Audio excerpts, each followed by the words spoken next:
Amendment 1, a proposal to change our state constitution. The charter school debate. Channel 2 Action News looks at both sides of this controversial amendment. I'd enforce school education for improvements. Who should control our school money?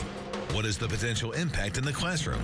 We will not support any initiative in this state that resegregate our school systems. Now, an in-depth explanation that will help you decide yes or no. The charter school vote, making an educated decision. And good morning. I'm Justin Farmer. I'm Jovita Moore. Election Day is less than 48 hours away. We have a team of reporters and experts here today to help you make an educated decision on the charter school amendment. Now, this amendment is not a vote for or against charter schools in Georgia. Voters are being asked if they want to amend the Constitution and reestablish the Charter Schools Commission. In 2011, the state Supreme Court ruled that it was unconstitutional for the state commission to approve and fund charter schools. Currently, local school boards make the decision. Organizations can appeal to the State Board of Education if their application's denied. A charter school approved on appeal to the state does not get local property tax money, but a change in Georgia law does mean more state funding regardless of how this election turns out. And Channel 2 political reporter Lori Geary has covered this amendment from the beginning, and she takes an in-depth look at both sides. Please don't insult me by trying to call me a liar. You are, though. Because I'm speaking on behalf of my children. The debate over Georgia's charter school amendment is heated, emotional, and oftentimes personal. The amendment pits high-powered Republican leaders against each other. Governor Nathan Deal is for it. State Schools Superintendent John Barge is against it. Democrats are also divided, so are members of the African-American community. We will not support any initiative in this state that resegregate our school systems. We will have freedom on November the 6th if they're talking about segregation. We would allow our children and those parents that are trapped in those failing school systems to get out. This increases the size of government. Opponents, including the Atlanta Tea Party, say the amendment takes away local control and gives it to a politically appointed board. Last year, Georgia's Supreme Court ruled the State Charter School Commission was unconstitutional because it diverted money from traditional public schools. Amendment supporters say some local school boards fear competition, so a constitutional change is the only way to guarantee an appeals process. It just shows you that the status quo sees that their turf is being threatened. Both sides have legitimate claims. So we wanted to cut through all of the rhetoric to get to the facts, so we sat down with Cynthia Searcy, who is the Assistant Dean of Academic Programs at Georgia State University. She points out this fight is not about charter schools, rather who has the authority to approve them. If a local district rejects a charter school, then should that school be able to appeal to a higher authority? It is a million-dollar question. And it has a lot to do with money. Right now in Georgia, when local school boards approve a charter school, it receives state and federal funding as well as local property tax money. If a local school board rejects a charter right now, that school can appeal to the state school board. If approved, that charter would receive state and federal funding, no local money. A new funding formula would allow that state-approved charter school to receive more state money than traditional public schools. To break it down on average, here are dollar figures for traditional public schools. They receive $5,300 in state funding, about $3,700 in local funding for a total of $9,000 per student. A brick-and-mortar charter school approved by the state board gets about $7,400 in state funding and no local money, so they operate on fewer total dollars than traditional public schools. However, state commission charter schools would receive on average $2,100 more state dollars per student than traditional public schools. If they're going to find more money for charter schools, I think that's an extra pressure on education funding. The most important thing about this amendment is that it's not about charter schools. It's about whether the state government can override your local school board and change the way that children in your community are educated. We're giving people options because there are certain areas in the state that have come out and said that they won't approve any charters. And not everybody can move, okay? Not everybody can send their child to a private school. Lori Geary, Channel 2 Action News. And now more details on the Charter School Commission if the amendment is approved. The State Board of Education would appoint 7 commission members. The governor would make 3 recommendations, while the Senate President and Speaker of the House would each present 2. Channel 2 Action News has been tackling this issue. And the latest poll a week ago showed a majority of Georgians would say yes to this amendment. The landmark Rosetta Stone poll found 47% of Georgians plan to vote in favor of Amendment 1. 37% said they would vote no. Experts say it is important to note neither side crossed the 50% mark 16% of Georgia voters have said they are undecided. We asked the Georgia Department of Education for its numbers on charter schools. There are 314, including more than 200, which are part of charter systems. And all of these schools are public schools, but as Channel 2's Jeff Dorr explains, there are differences. To get an idea of what a charter school is, we came to Atlanta Preparatory Academy. This is an Atlanta public school. We need to measure this one piece. In 8th grade math and science, first thing we need to make sure that we do is we need to find the area of the base. They learn the same material all students need to pass standardized exams. We need to measure this one piece. But they use a different curriculum to get to the same place. We met with Dr. Lynette Walker, the principal, who told us Atlanta Preparatory Academy contracts with a management company that has its own learning curriculum. Standards are higher, the expectations are higher. We are expected to educate children at even higher levels than what your traditional public school. That is the goal and expectation which various charter schools meet with various kinds of success.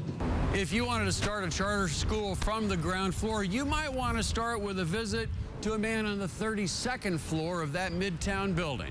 Chris Adams is a lawyer who helps draw up the charter that creates a charter school. He showed us a typical one. This is a charter right here, and it's pretty short. It's about 17 pages. The charter is a contract that spells out the public school rules from which the charter school will be exempt and which new standards it will use. Typically, it's for 5 years. Time to do or die.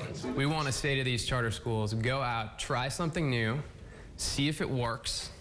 If it does work, let's duplicate that in other schools. And if it doesn't work, then let's close the school. Come on, you ready? 5, 6, 7, 8. The timing to succeed is limited. Students know they're part of something different. I think charter schools help kids better than public schools. And this is an awesome school I ever been to, so that's all I need to say. Charter schools don't replace public schools. They're a different way of doing public school. In Northwest Atlanta, Jeff Dorr, Channel 2 Action News. And now more details on how charter schools differ from traditional public schools. They have flexibility in curriculum, scheduling, and hiring. Charter schools can be single gender if they choose, and they're required to serve all student populations, including students with disabilities. This week, opponents of the charter school amendment filed a lawsuit. Their suit claims the ballot language is deceptive and misleading. And we wanted to show you the sample ballot here, including Amendment 1. You see the preamble says, provides for improving student achievement and parental involvement through more public school options. The actual ballot question is, shall the Constitution of Georgia be amended to allow state or local approval of public charter schools upon the request of local communities? Critics say the ballot was written to basically guarantee passage. The governor's office says the wording accurately reflects the purpose of charter schools.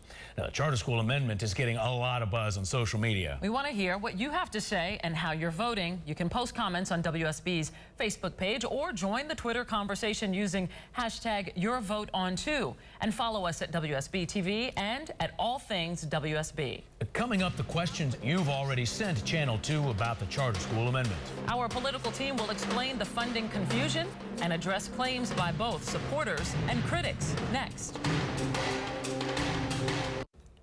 Many of you have already made your decision on the charter school amendment. As of Thursday, 1.4 million Georgians had cast a ballot. Most voted in person at one of the advanced voting sites in their county. DeKalb and Fulton have seen the highest turnout, and the charter school amendment could be one reason for this early turnout. Channel 2's political reporter Lori Geary joins us now to answer some of the questions we've been getting from our viewers. And Lori, many parents want to know about funding. How are charters funded now? And then will the amendment change how charters are funded? There are a lot of questions about funding, and it's a complicated issue, so I'm glad you asked this question first.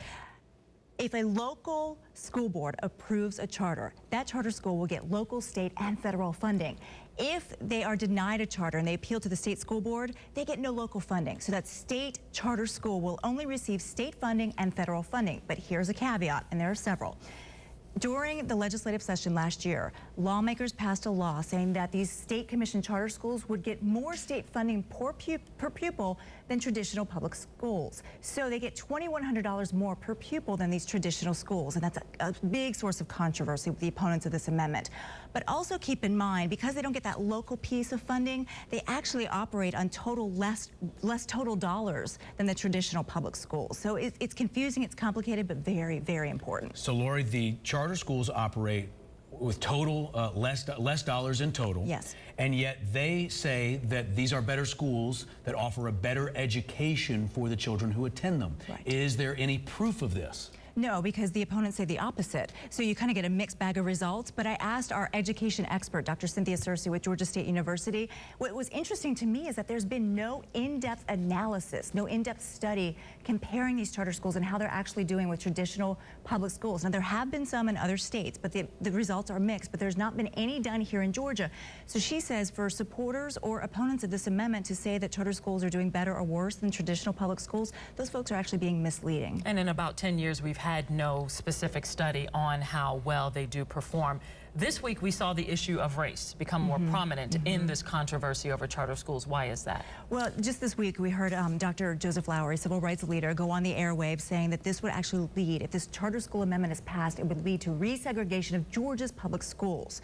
Well, supporters say the facts just do not bear out this claim, because if you look at the numbers, 59% of the students that make up this 13 states charter schools, 59% are on reduced and free lunch programs. 56% of the students are racial minorities, African American, Hispanic, and Asian. However, opponents of this amendment, including Dr. Lowery and Senator Emanuel Jones, say, look, charter schools do not have to provide transportation. So if you have no means to a car, if you can't get your child to and from a charter school, you really don't have that choice to send your child to a charter school. So it's setting up this system of haves and have-nots. If you buy into the argument that transportation's the real problem, but it's so deep and complex, I would imagine there's a lot more to it than transportation. It's much more than just transportation. That's just citing it as a specific example. And then let me ask you this, and this is getting, I know, real policy wonkish, Lori, but it's an important thing to understand. Right now, charter school groups get turned down by a local board. They can appeal to the state. Right. That's already in place. Right. How is this different than that? This is different because this sets up this charter school commission. It's a politically appointed board. The governor appoints 3 members, the lieutenant governor 2 members, also the speaker of the House 2 members. Supporters say this just sets up another appeals process, that instead of going to the state school board, you get another appeals process. Opponents say, hey, look, we already have the state school board to do this, so why are you creating more red tape? And that's an argument actually for the Tea Party who has come out. The Atlanta Tea Party has actually come out against this amendment. Against it. Well, what's fun is that we're just getting started. We're going to keep diving in. Lori, thank you. We're inside another local charter school next. They told us that they have one fear if voters reject this amendment. Coming up on Charter School Vote Making an Educated Decision. Welcome back to the Charter School Vote Making an Educated Decision. Now, some of the staunchest critics of the amendment say that they support charter schools. But schools that were rejected by local school boards say they need assurances for the future. Channel 2's Richard Elliott explains. Fulton Leadership Academy students file into Mrs. Hicks' English class. FLA is an all-boys middle school and one of a handful of state-sponsored charter schools, something that would be protected if the charter school amendment passes. When I grow up, I would like to be either an engineer or a judge. That's 8th grader Rashid Muhammad. He went to a public elementary school, but doesn't think he got the same kind of education he's getting at FLA. This school is more innovative and more vested in our learning, and it challenges us every day to reach our goals. So this amendment is to make sure that that's still possible.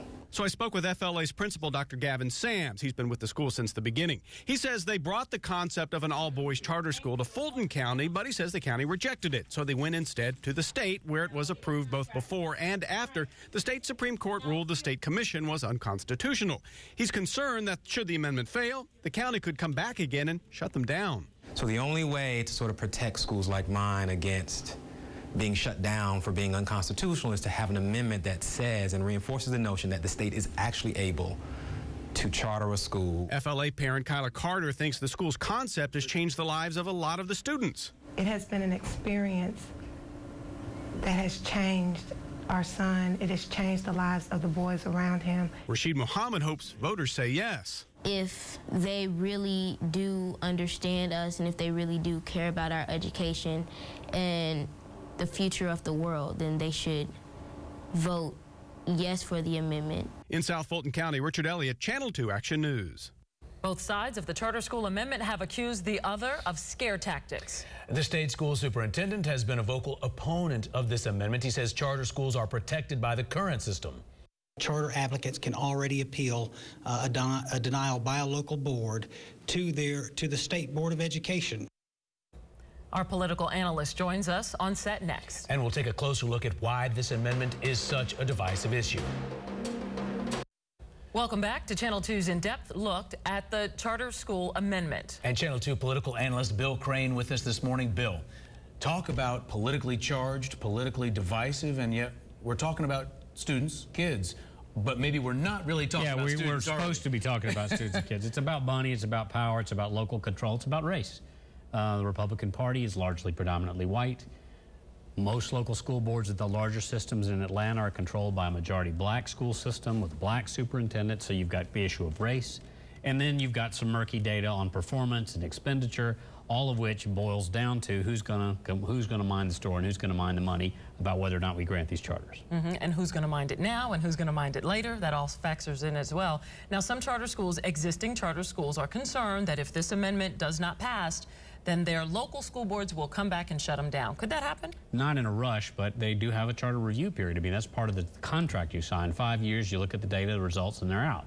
And it's conceivable if there's a controversial charter that the school board really didn't want and there's issues about the performance of a particular school.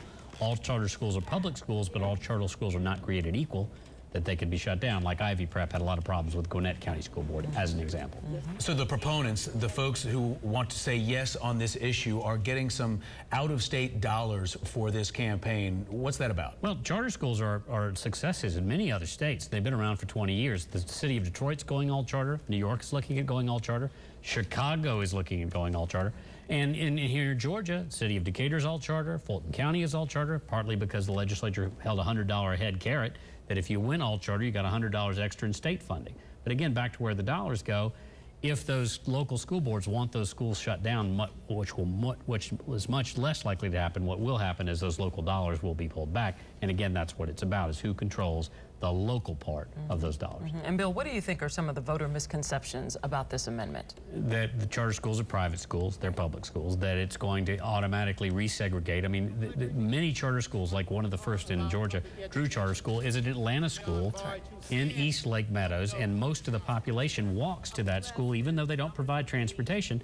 The school found one of the best success stories was when the parents do drop off and pick their kids up and are there twice a day, they get involved in extracurricular activities, they buy into the school, and they're part of the community. And that makes for a stronger system. But that doesn't mean every charter school operates that way. Right. Bill, thank you. Well, you still have time to do your homework on the charter school amendment. We'll tell you where to find out more information or where you can join the debate next. More than 1 million Georgia voters have cast their ballots and already made their decision. But if you're voting Tuesday and want more information, we have created a special section at WSB-TV.com. Go there to read the AJC's Amendment 1 primer and to see Channel 2 Action News coverage. Also, you can comment on this issue. Go to our Facebook page. Join that Twitter conversation, too. You can find it all at WSB-TV. And be sure to join Channel 2 Action News for live Team 2 coverage on Tuesday, election night. We'll have results from national, state, and local races as soon as the polls close Tuesday. Then live Team 2 coverage of Amendment 1, local races, and of course, the presidential election on the Channel 2 Action News Night Beat at 11. Thank you for joining us for this Channel 2 Action News special. I'm Jovita Moore. I'm Justin Farmer. We hope you have a great Sunday.